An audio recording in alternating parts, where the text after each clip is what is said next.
Bien. Os he estado observando, no es que nos observe, pero cuando el domingo estamos ministrando la alabanza o estamos haciendo cosas, no me fijo en las personas que hay. Y a veces quiero hablar con alguien, ya se me han perdido, o salgo más tarde. Y he hecho este ejercicio de miraros a cada uno de vosotros, con vuestra cara, una imagen de cada uno de los que estáis aquí. Me he olvidado alguno por allí, los veo, en que me dais por pantalla. Pero quiero que ahora, a la persona que tengáis al lado, si no tenéis nadie al lado, al que está detrás, le digáis, eres imagen de Dios.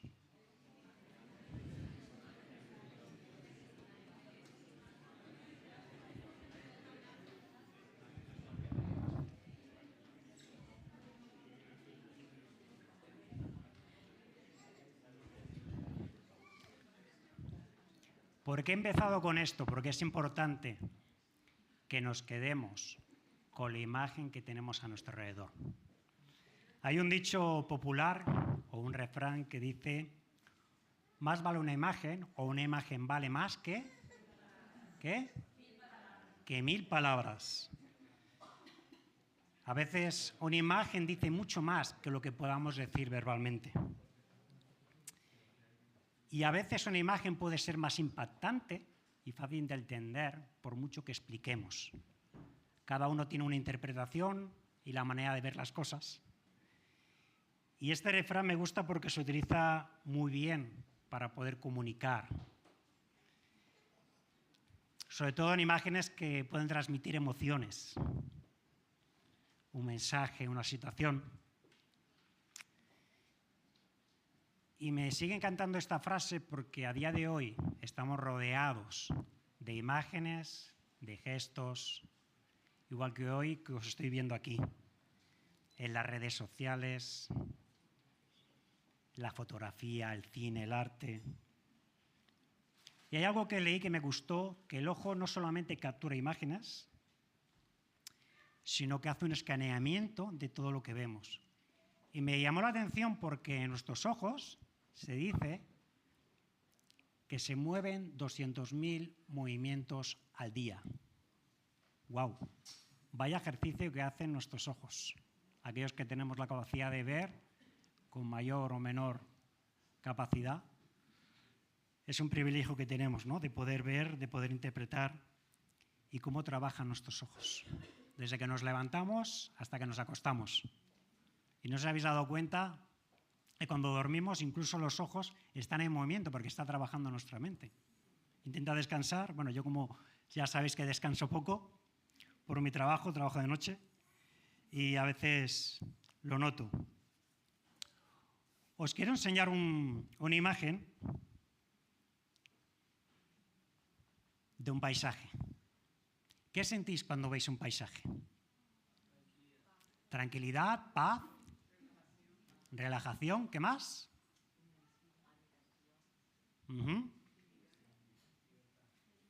Sensación de paz, belleza.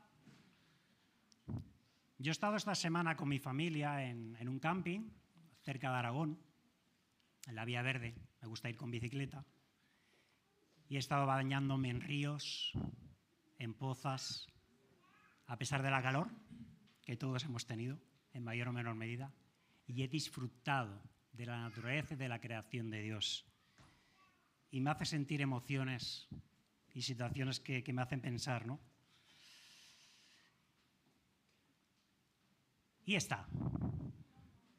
Hoy. Por aquí había, me parece que tenía salpeque. Sí, que lo he visto por aquí. Qué ternura da ver a un niño, un bebé pequeñín, y sobre todo lo tienes a los brazos. Yo me acuerdo de mi hija, que está aquí presente, cuando era un bebé, que cuando la tuve en los brazos me quedé impresionado. Pequeñita, ya de pequeña se movía bastante, pero Me tocó en un momento dado, bueno, al poco de nacer, con el tiempo, de poderla bañar y decía, wow, qué creación tan perfecta de Dios. Y ahora ya está crecida y hace sus cosas, pero disfrutar de esos momentos.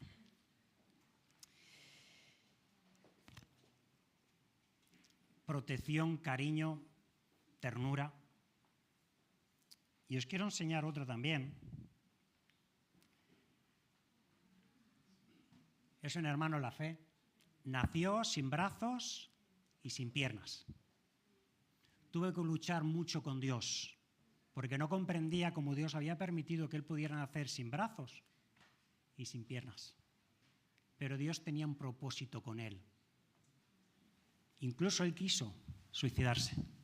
Nick Vujicic va en patinete. Tiene un testimonio increíble. Es una vida sin límites. Es orador, predicador, conferenciante. Está casado.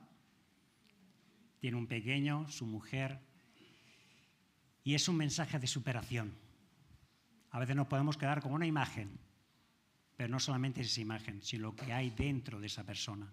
Dios tenía un propósito y tiene un propósito con él. Y está en todos los lugares del mundo predicando, dando conferencias, para animar que no solamente nos podemos quedar con esta imagen, que podemos superarnos con Dios. Y hay otras dos. Esta imagen primera puede ser un tiempo que pasamos con nuestros amigos, con nuestras familias, disfrutando, riendo, con una conversación, pero también está la parte opuesta. Se están riendo de una niña. Acoso, bullying, dos caras. Voy a coger un poquito de Lucas, dos caras de la misma moneda. Nos estremece.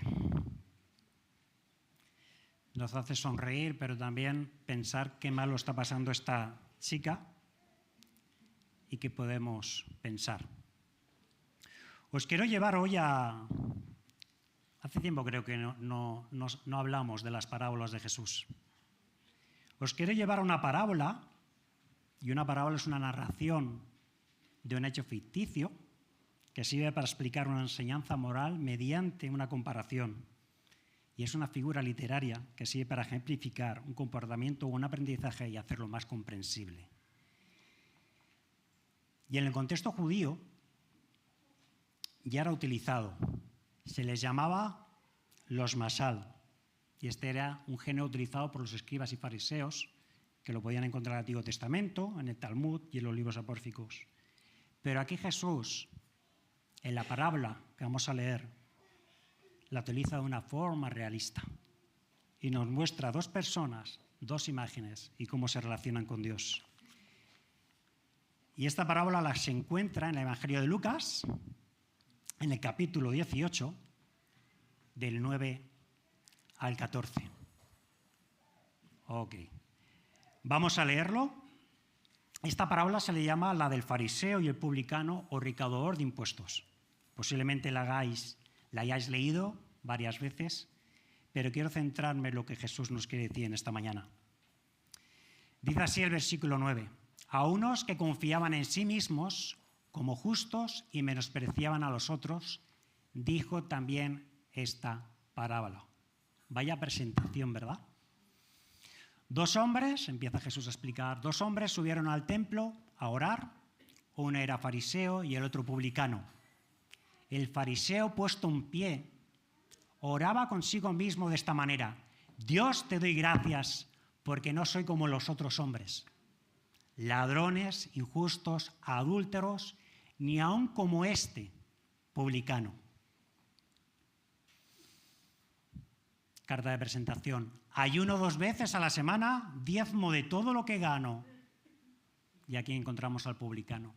Pero el publicano, estando lejos, no quería ni aún alzar los ojos al cielo, sino que se golpeaba el pecho, diciendo: Dios, sé propicio a mi pecador. Y aquí Jesús dice: os digo que éste descendió a su casa justificado antes que el otro, porque cualquiera que se enaltece será humillado, y el que se humilla será enaltecido.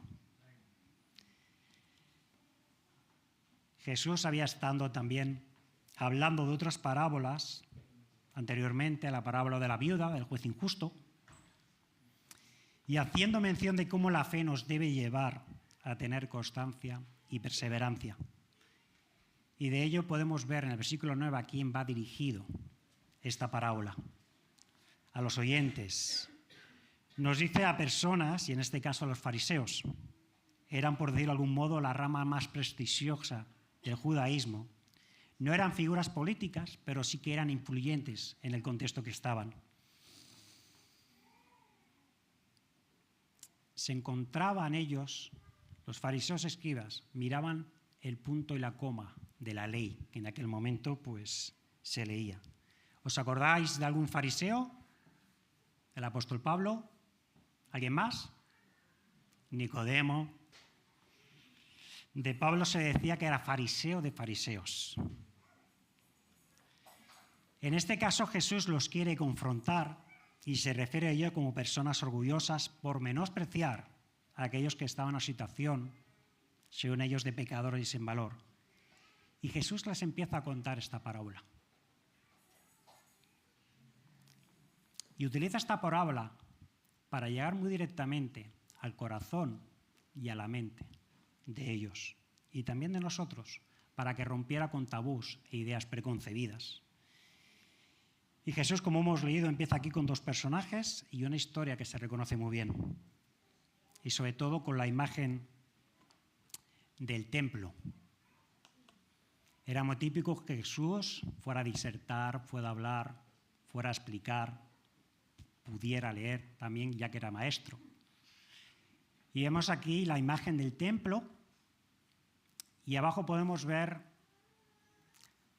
al fariseo y más atrás al publicano.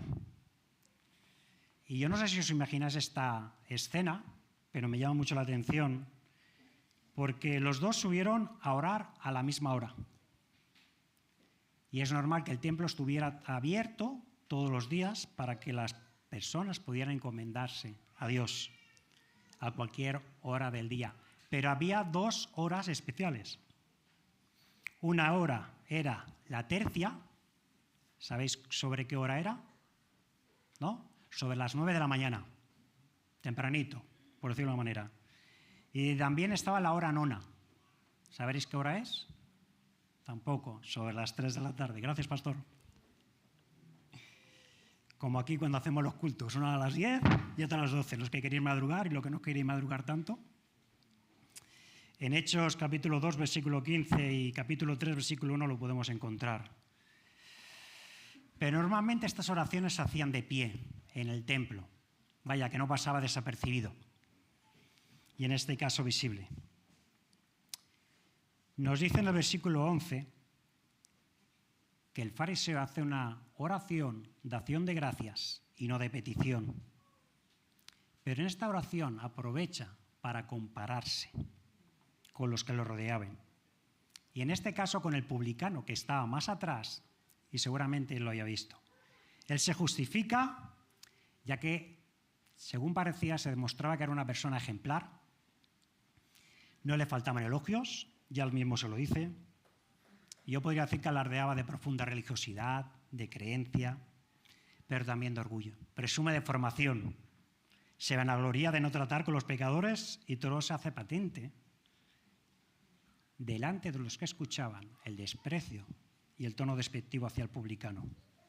Y dice que da gracias de no ser como él. Y seguimos en el versículo 12, para dar más información de lo que hacía el fariseo, continúa proclamando su enorme servicio a la comunidad. Se nos dice que ayunaba 2 veces por semana, cuando la ley exigía en la Torá un día de ayuno al año por la expiación y por los pecados. Daba el diezmo multiplicado, no una vez, sino multiplicado de todo lo que decía él que ganaba. O sea que podía hacer más de lo que tenía que hacer. Yo la comparo con la oración de la autocomplacencia.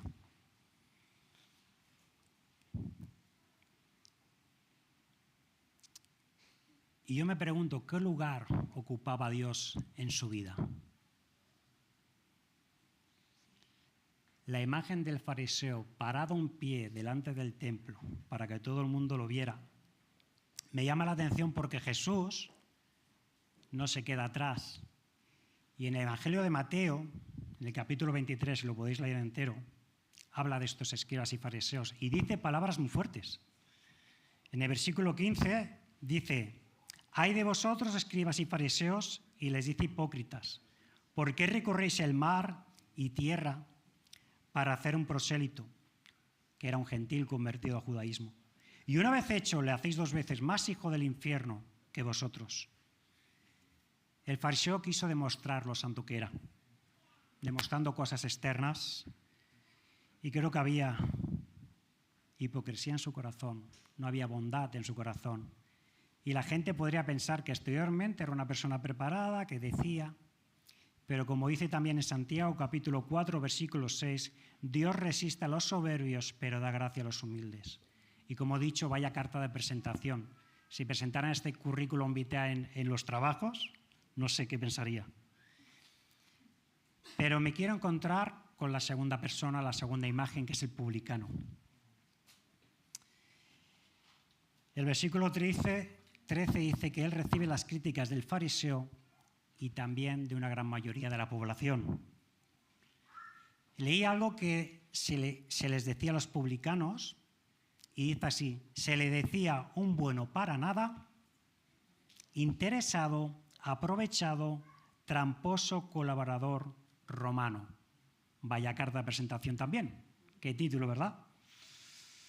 Es verdad que a los publicanos, los romanos, les habían dado la capacidad de cobrar los impuestos que pudieran, y si podían pillar algo más, pues ya les iba bien. Trabajaban para el pueblo romano para coger los impuestos del pueblo de sus hermanos, de los judíos.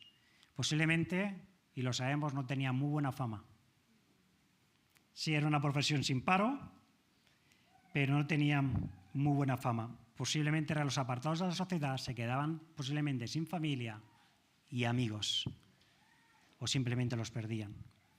Pero a mí lo que me llama la atención del texto es con las palabras que habla el publicano, muy cortas, pero muy directas.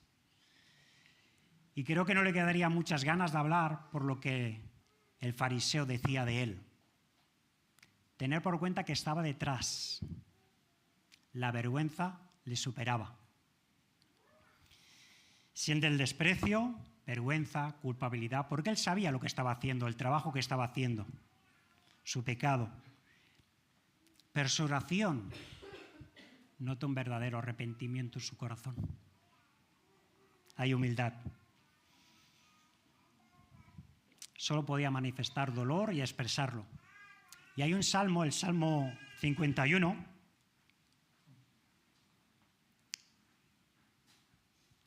a ver, aquí, al final lo conseguiremos. Vale. ¿Sabéis de quién es este salmo o quién lo escribió? Salmo de David. ¿Sabéis el contexto? Se aprovechó, adulteró con Betsabé y orgó un plan para que su marido muriera en la batalla, uno de sus generales. Pero en este caso David se tuvo que arrepentir por lo que había hecho y tuvo consecuencias que le arrastraron. Pero en ese arrepentimiento dice así: ten piedad de mí, Dios, conforme a tu misericordia, conforme a la multitud de tus piedades, borra mis rebeliones. Dice, y en admiración, lávame más y más de mi maldad y límpiame de mi pecado, porque yo reconozco mis rebeliones y mi pecado está siempre delante de mí.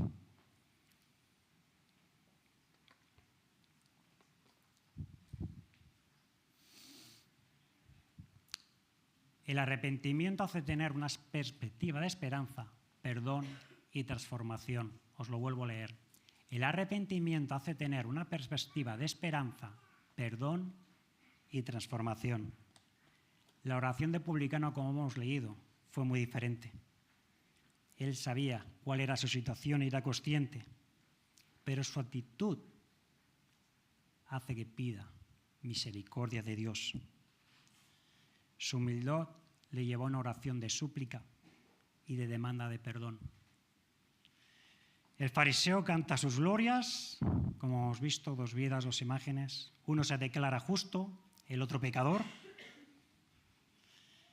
Y llegamos al versículo 14, como hemos leído, que son palabras de Jesús. Y las palabras de Jesús son sentenciadoras, nos confrontan. Jesús se indigna y tiene que decir esto. Los dos se presentaban con una fe, pero muy distinta.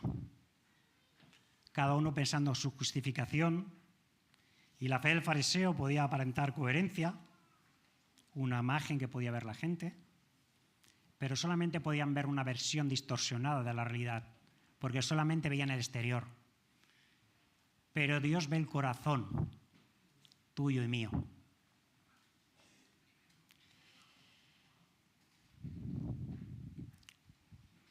Jesús no soporta esta actitud y ahí su indignación. Pero la actitud del publicano fue de sinceridad, de acercamiento a Dios, de depender de Dios. Es verdad que reconoció su pecado y sabía el mal que causaba a su pueblo. Pero lo más hermoso es que apeló a Dios. Cuando hay un corazón agradecido, un corazón arrepentido, nos podemos acercar a Dios con sinceridad. Subió al templo a pedir perdón y, a diferencia del fariseo, no le echó las culpas, ni se comparó. No se puso de superior a inferior. Y Jesús, creo que en esta mañana también nos exhorta a no pensar que somos mejores unos que otros. Y hay una frase que leyéndola me gustó, que dice así: los cristianos somos pecadores arrepentidos que tenemos la misión de llevar el Evangelio a todos los demás pecadores que aún no han descubierto su trágica situación. Os lo vuelvo a leer.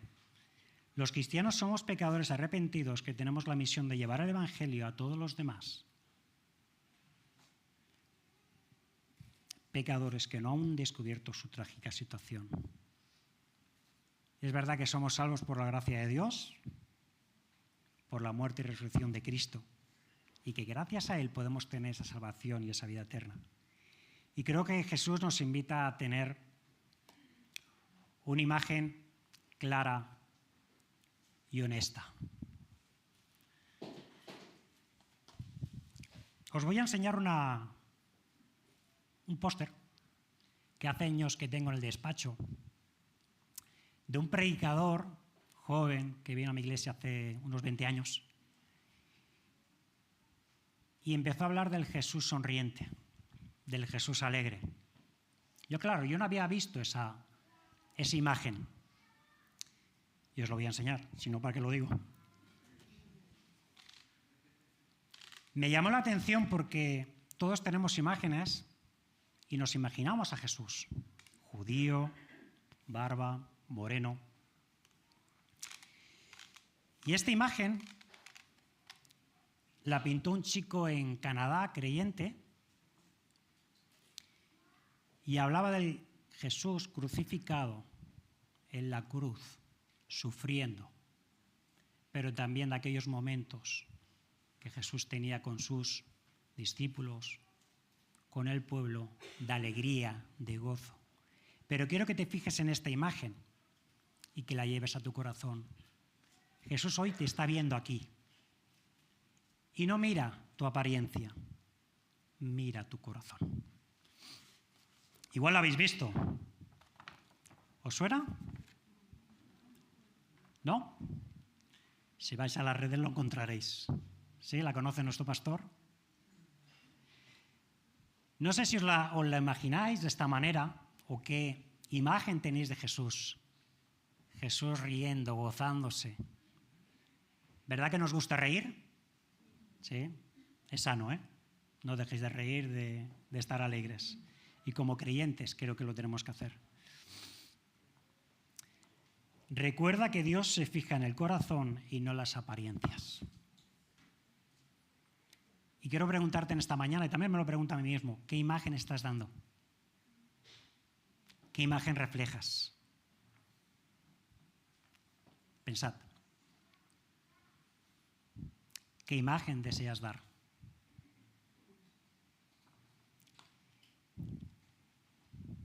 ¿O qué imagen darás a partir de ahora? No debemos descuidar nuestra apariencia, sino también que es un llamado a cuidar nuestro corazón y cultivar la belleza interna, y no tanto la externa. Que hoy venís todos guapos, ¿eh? Venimos preparados para alabar a nuestro Dios, a Jesús de Nazaret. Pero también quiero que nos preguntemos como iglesia, ¿qué imagen estamos dando? Yo cuando termino, pues estoy aquí o estoy allí, o si no estoy con los bancos o con los asientos, a las personas nuevas o que no conozco les pregunto ¿cómo os habéis sentido? ¿Cómo estáis? ¿Qué habéis recibido? Me encantan las respuestas. Unas más positivas, otras no tanto. Pero es bueno que preguntemos, ¿qué imagen damos a aquellos que están viendo? No solamente en las redes, que estarán en YouTube o en las redes, sino aquí, las personas que nos visitan. ¿Ven a este mismo Jesús sonriente? ¿Reflejamos ese Jesús sonriente, gozoso? Os quiero dejar con otro texto que dice muy bien y explica, si podéis ponerlo, la última. Si se puede, si no os la leo. Ok, como no aparece por aquí, ¿ves? También me ha pasado lo mismo a mí. Es en 2 de Corintios, el libro de 2 Corintios, y Pablo escribe, capítulo 3, versículo 18, por eso todos nosotros, ya sin el velo que nos cubría la cara, somos como un espejo que refleja la gloria del Señor y que dice, y vamos transformándonos a su imagen misma, porque cada vez tenemos más de su gloria y esto por la acción del Señor, que es el Espíritu. Y os animo que en esta mañana podamos ser ese reflejo de Jesús. Y si tú en esta mañana has venido de invitado, o has venido por casualidad, o te han invitado, tienes identidad en Cristo. Eres imagen y creación de Dios. Y Jesús abre las puertas a todo aquel que le quiere recibir de corazón. Así que te invito, si lo deseas, si no has dado ese paso, que si quieres conocer a Jesús de una forma personal, o renovar tu compromiso con Jesús, o pedir oración por alguna situación, vamos a estar aquí. Yo por lo menos voy a estar orando mientras vamos a tener también un tiempo de alabanza. Y que te quedes con esta imagen. Jesús te ama.